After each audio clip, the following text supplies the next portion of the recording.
Hi everyone, Kevin here. Today we are going to do a review for Nite Ize SlideLock 360 magnetic dual carabiner. And in the later part of the video we will test its holding power as well. Stay tuned.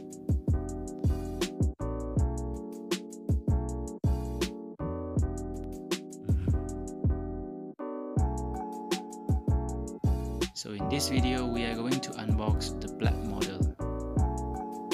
Let's start.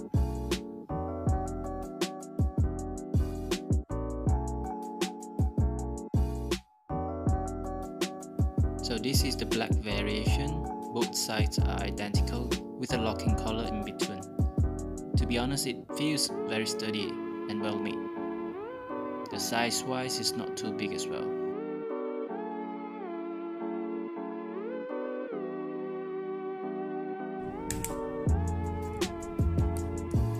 So other than these slide to lock gates, another highlight would be the locking collar. It has the ability to rotate even when it is locked. Now let's unlock it and have the first impression for the magnetic lock.